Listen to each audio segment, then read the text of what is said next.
Recording. You good? Okay. So, how's everyone doing tonight? Good? Tired? Had a good weekend? It was really nice weather here this weekend, and we have it's like a birthday marathon at our house. So my husband's birthday was Friday, and then 2 of my 4 kids' birthdays are Tuesday and Wednesday. So we had a big party here yesterday, and teenagers sleeping over and all kinds of fun stuff. So it was a good weekend, but it was long. Let's see here. Yes, Jay Meller. Okay, I think the chimes died down, so we'll go ahead and switch to the PowerPoint so I can get started. I've got my 11-year-old who helps with that and make sure everything's running, and then he's going to head to bed. So give us 1 second here. Where do we go? Here? Here? No. Okay, perfect. Can you guys see? Yes. Awesome. Thanks for coming in. I can. Let's just do it this way. Okay. So we are already on week 4 of the 6 weeks for success. So congratulations. You are over halfway there. So if you've hung on this long, you are on your way to the finish line and learned all kinds of stuff about yourself and to help with your business. So we're not living on a prayer. We're doing what needs to be done. Prayer's still taken. So give yourselves a huge round of applause for making it this far and sticking with it. So congratulations. And what have we learned so far? So in the first 4 weeks, you've learned to increase your product knowledge in order to maximize your sales and your bookings, which that was a fun week. I loved seeing everybody's pictures and recipes and all that. You learned that your belief decides what you believe you can and cannot do, and that your brain can be retrained. You've learned how to talk to people out and about and how to book parties at your shows and words to say both. You've also learned that your passion shines through and can completely influence purchases and bookings at parties.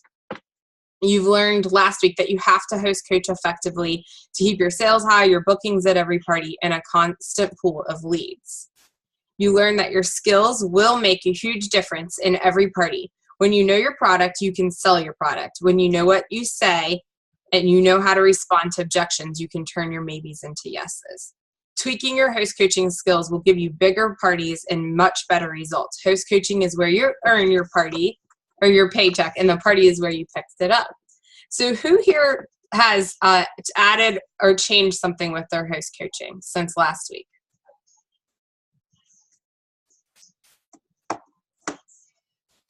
I have. Awesome. I learned to never say that, would you have a party for me? Yes. Always to approach it from the point of view as you're doing it for them, it's their party, and it's all about them. Yes.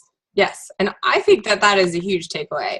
I think it was one of the top takeaways from last call, because I think as new consultants, or if you've been with Pampered Chef for a while, it's you get in a habit of referring to it like it's, it's doing a party for me. And if you've ever had a host where you get the feeling that she's doing it just as a favor to be nice, it's never the same type of feeling as when they're doing it because they're excited and they want to have the fun and the food and the friends. So it does make a huge difference. Who else?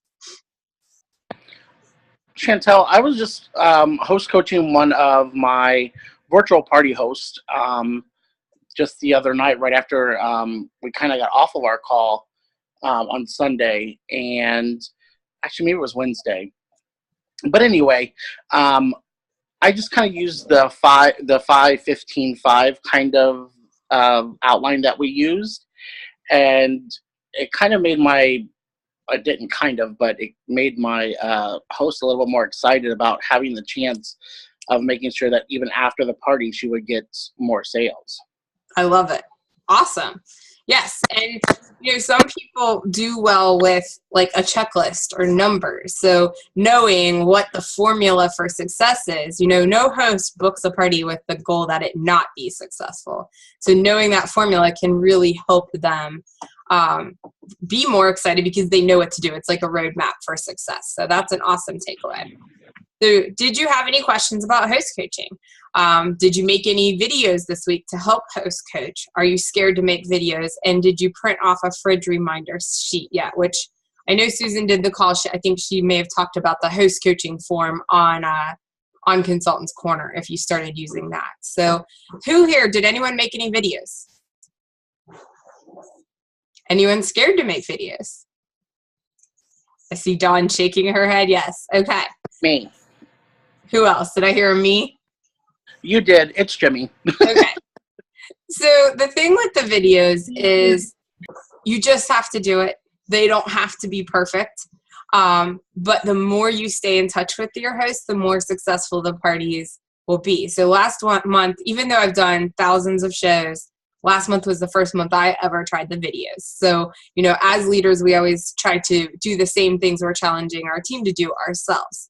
And I don't like videotaping myself, but I did do it. And I told my host that in the video that this was the first time I did it, and I would love to get their feedback of what they thought. And then at my shows, I asked my host, you know, was that helpful? Did you even watch them? You know, what did you think? And they said, yes, it helped them feel connected to the party and excited about the party and let them know that I was working, you know, with them towards a successful party. So just do it. They don't have to be long. In fact, people are more likely to watch a video that's a minute and a half or less. So a short video is good. And even if you don't love it, just send it, use it for a month, and you can tweak it from there. Because once you've done it, it gets a lot easier. Any questions you didn't get to ask yet? The problem with me doing live videos is I feel like I talk like the microcar guy because I get too self-conscious doing lives. Okay. So until I'm more comfortable with videos, should I just pre-record a video? Yes. Or am I just going to edit it to death? That's my question. You can do either one. I don't do them live. So I actually recorded 3 videos for my hosts. One was for like when we first set up the show.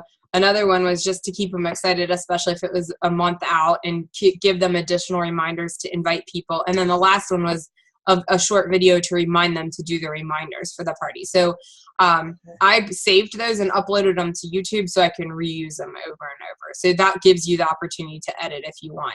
So yeah, Facebook Live is uneditable, which can be even more nerve-wracking. So I would just save them. And but if you can edit something to death, like you said, so don't be too critical. Maybe ask a friend to look at them or another consultant and say, is this good enough? Like, I can go back and edit another time. Like, I know in my videos I said way too much, and I know I could go back and edit them and they would sound better. But I just used them. And then next, this month for October, maybe I'll try again, and I'm sure it'll sound a little bit better this time around. But just try it, okay? Okay, thank you. You're welcome. All right, let's get started. So this month we're going to talk about recruiting, or this week. So recruiting is, getting people to join your team. It's exciting, it's fun, it's rewarding. It improves the teamwork of your organization, and it helps you build friendships as well.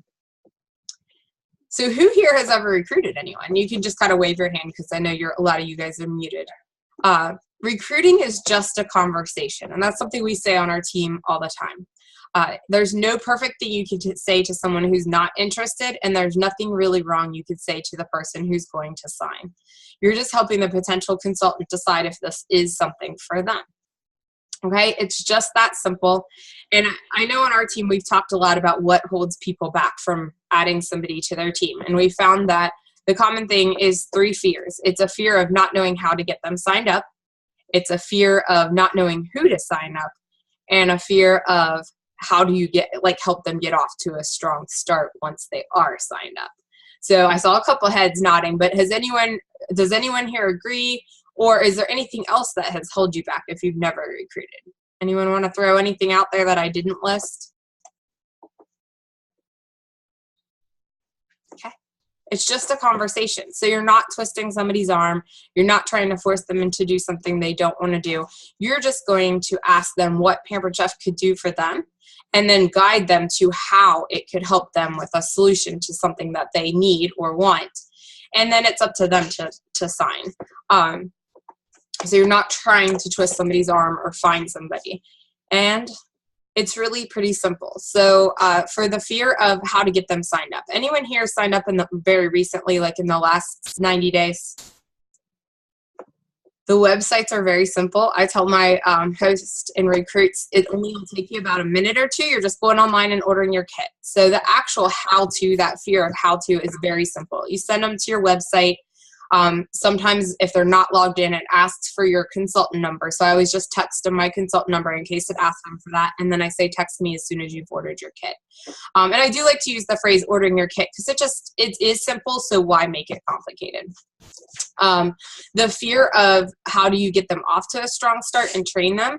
We have great programs like this. I'm sure your director and your team offers great programs to help people get off to a start. And then we have these 6-week programs. So the training is there for people, and there's also PC University. And then the who is what we're going to talk about today. So recruiting at your cooking shows.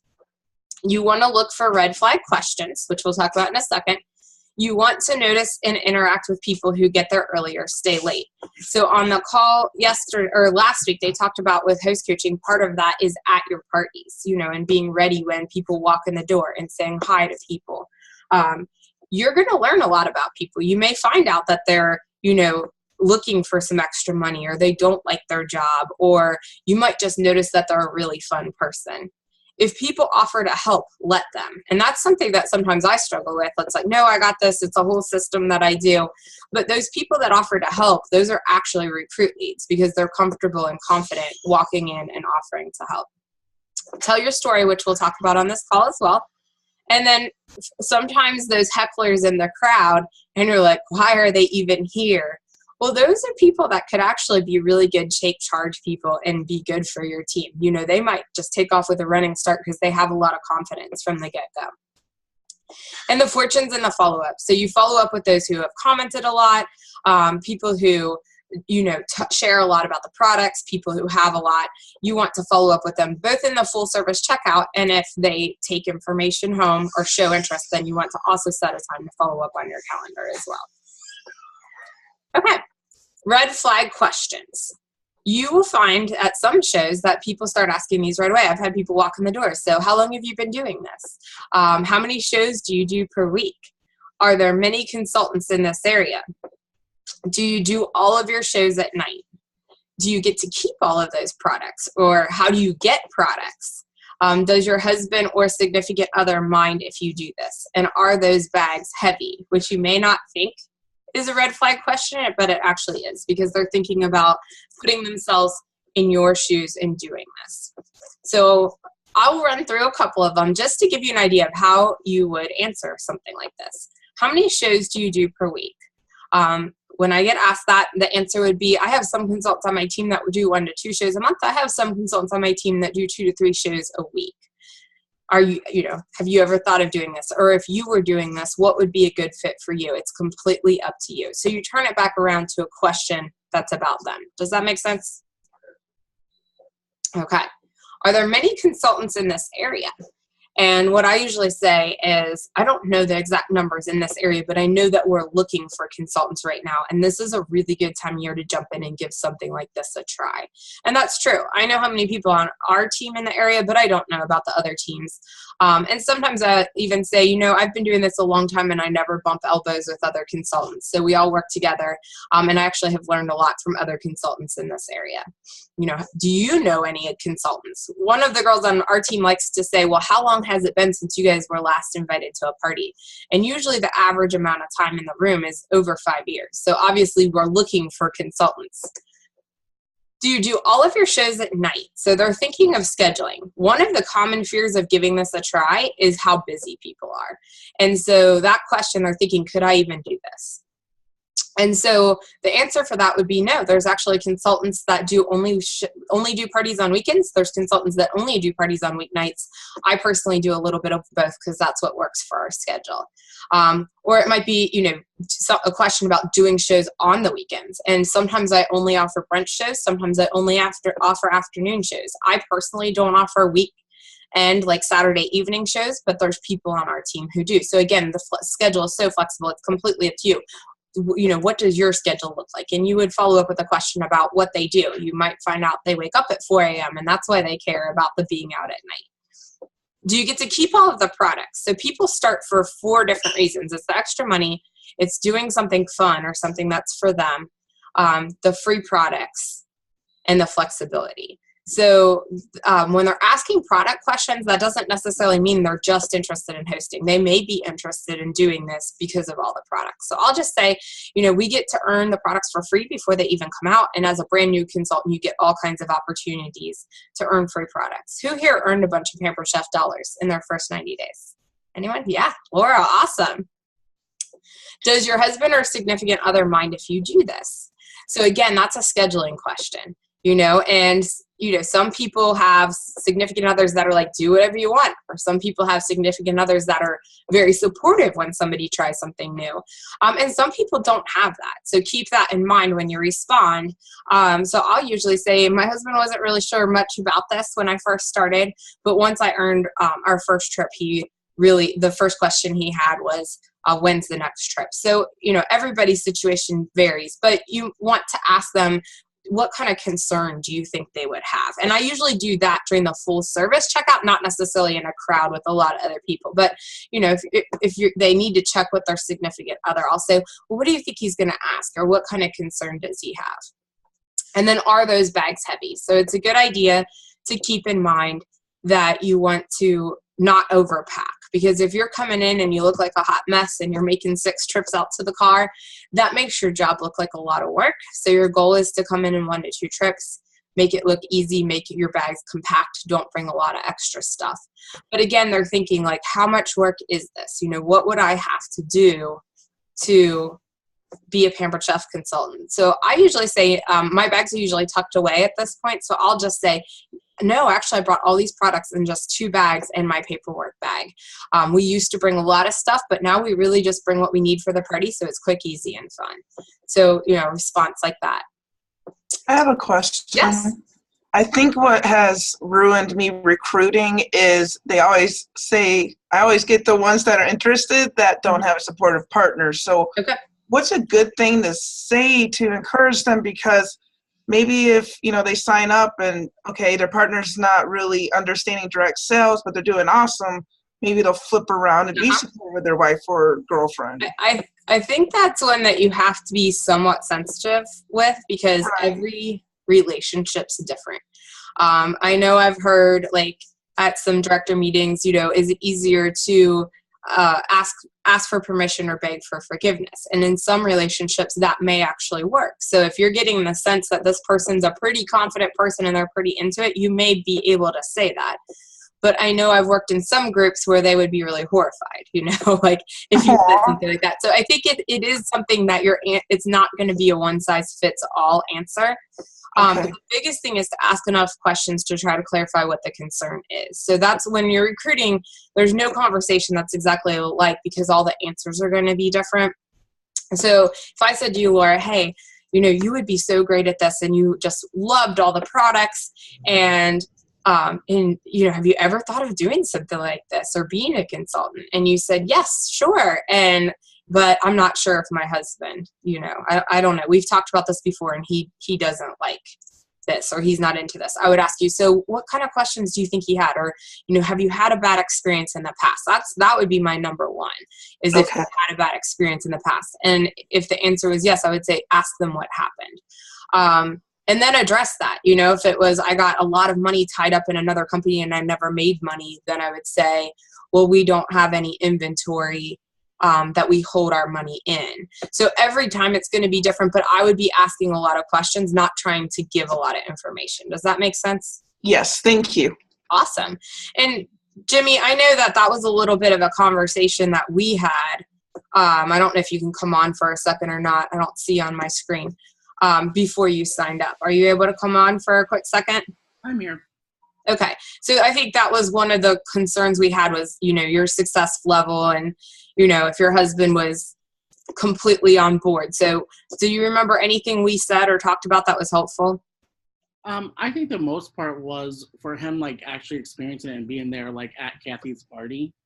And just the fact that I haven't really lost some of that, I guess, that excitement and that drive. So that really honestly has allowed him to be very supportive this time around, to be honest with you. I think, he is very into like, okay, how many parties do you have in your books? How many more do you want to have? So he's asking me those questions on, is my business going forward? How's it going?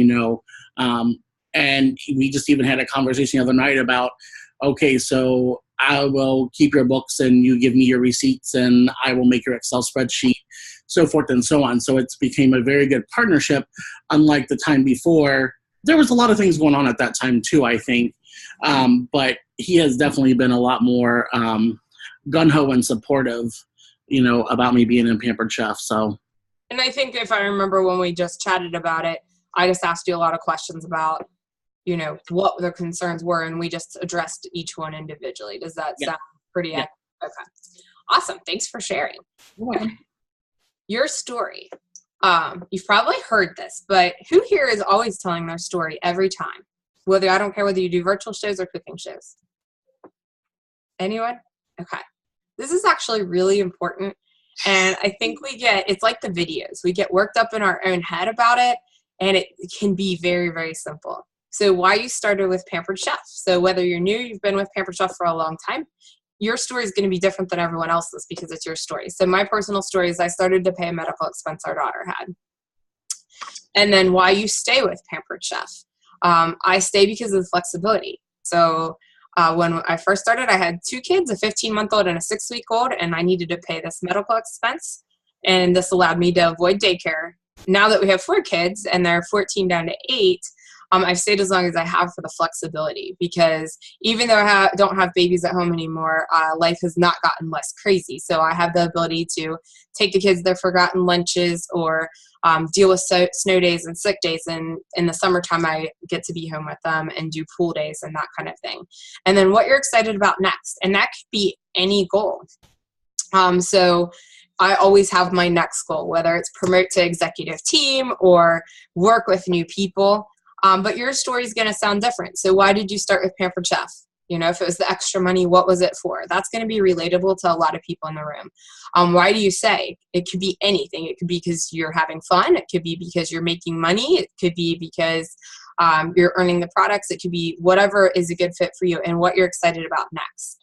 So it could even be graduating from this program. It could be promoting to the next title. It could be going to conference next year. It's completely up to you what that is. But when you create your story, you really want it to be a broad net. So I talk about how I started part-time and then I moved to full-time as my family life changed. And you want to do that in about 60 seconds or less. People don't want to hear a 30-minute story about who you are and why you started Pampered Chef. Does that make sense? Okay. Recruiting activities. So these are ones that are designed mostly for cooking shows, but you could work your way into creating them in a virtual party too. So the ticket game, a pass the prize game, envelope game, did you know cards, a why bag, and the recruiting slide. And if you're not already doing one of these, I highly encourage you to start. And if you're not sure what some of these are and they sound interesting, there's actually a lot of YouTube videos. You can find other Pampered Chef consultants explaining them, or ask your director or teammates to share a little bit about those with you. And when you do try something new, I really encourage you to try it for 30 to 60 days or 6 to 10 parties to see if it's working for you. Because the first time you try something new, it's never going to feel great. You really need to do it several times to feel like if it's a good fit for you. Recruiting at virtual parties. Play a game for guests to ask anything about being a consultant, or a commission check game. Do several posts about why you love being a consultant and some of the perks. Anyone who likes or comments on your recruiting posts, message them to see if they would like to know more. And what I found is that private message and the commenting back and forth is where you're going to find those recruit leads. They're probably not going to come out and say on your actual show that they're interested. Call, text, or email guests at the end of the show to confirm their order and ask them about bookings and talking about the opportunity. And then email to thank the customers, include recipe and PC information. Anyone have any questions or anything they want to add to that? Okay. So how do you know what to say? It's actually pretty easy. Use the digital interview cards if you're not sure what to say. And then just ask a question and shut up and listen. So when you're talking to somebody about joining your team or they're asking about more information, you should be doing less than 25% of the talking. You should be asking enough questions that they're doing at least 65 to 75% of the talking. So keep that in mind when you're working with people. And I actually looked these up today to make sure these were updated. So we do have digital interview cards that you can download, and they have an Android version and an Apple version. And they are available under PC University. And instead of sharing all of them here, this is, I believe, the very first one. And then below, there's also a sample transcript from our old interview cards that you can just look at how that conversation might flow. So has anyone used these before? Okay. So I don't know if it's part of the homework challenge, but I do challenge you guys to go ahead and just download them and look at them. That way you know what resources are available for you. And just ask everyone. And I think this is really the most important one. And in the interest of not running over on time, I won't go into all the different stories I have, but those of you who are on my team have probably heard this before. As a brand new consultant, when I really started working hard on building a team and doing a lot of trainings and asking people, I made a commitment to ask everyone every time, no matter what. And overall, I've stuck with that for a very long time. But when I first started doing it, I did a show, and there was a lady there in an electric wheelchair. And I'm literally sitting there doing checkout and thinking, what do I do? Do I ask her? Do I not ask her? Do I ask her? I mean, wouldn't that be rude to ask her? Like, what do I do? And so I didn't ask her. And after I finished her order, she said, can I do this? And I was like, well, yeah, how could, definitely, how would you do this? And I just started asking her questions, and she already had a whole plan in her mind about how she was going to do it. And that was a huge eye opener for me because I wasn't sure what to do. And she heard me ask other people and not her. So it probably actually looked worse not asking her than if I had just asked. And it was a genuine thing. I wasn't trying to be mean. I just didn't know what to do. And she still to this day, after hundreds of people on our team, is somebody who inspired me more, I think, than I could have ever inspired her by being on our team because of all the awesome things she did. She had such a can-do attitude that it was never, oh, I can't do this. And she taught me a lot. So you really do just ask everyone, because the worst they can say is no, and you have no idea how you might impact somebody else's life. So don't freak out. It's just a conversation. Find out what they need and how Pampered Chef could fit it. So it might be more fun. It might be extra money. It might be free products. It might be something flexibility, or it might be something else altogether. Any questions? Okay. So we're still working on your skills. The 4 pillars of success are belief, passion, skill, and will. And skills are such a major component of your success. The more you tweak your skills, the more you learn about selling, host coaching, booking, recruiting, and the better your business is going to be. The bigger your skill, the bigger your check. So skills are one of the easiest pillars in our business because everyone can fix them anytime simply by practicing recruiting on your friend. So if you've never recruited and this is nerve-wracking for you, you can ask a friend to work on those interview cards with you just for practice. You never know, they might even be interested and you didn't know it. Developing personal, and I think there's something missing there, but just developing your personal stories about your business are huge. So sometimes it's just doing it. Check out the recruiting section on PCU because there is a lot there and it gets missed sometimes. You didn't know that those recruiting cards were there. Go back, see what they have. Sometimes after you've been with Pampered Chef a little while, you'll see stuff that you didn't notice as a new consultant. Watch and listen to home office and team trainings. Come to team meetings, new consultant trainings, recipe nights, take any classes that are offered. Go to conference in August. Make sure you're signed up for that. You can start saving for it now. Read books on recruiting and sharing. Direct Sales for Dummies by Belinda Ellsworth. She is incredible. I listen to a ton of her trainings. Watch YouTube trainings. And then find a top recruiter and ask them to share a few tips. Don't be intimidated by friending the top people that you see on, whatever recognition newsletters you get. Friend them on Facebook and say, hey, I'm really working on this. What do you do? Or could you give me a tips? Most people in Pampered Chef are extremely willing to share. And that's how we all learn and get better. Do lots of shows. The more you're around people, the better your skills will be. And skills are easily taught and easily caught, so you can do it. Any questions? And we've got about a minute here.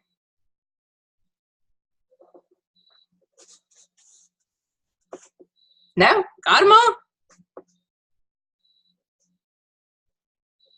Okay. So your homework this week is to listen to Top Recruiters Tell All with Brenda Okapi and Genevieve Black.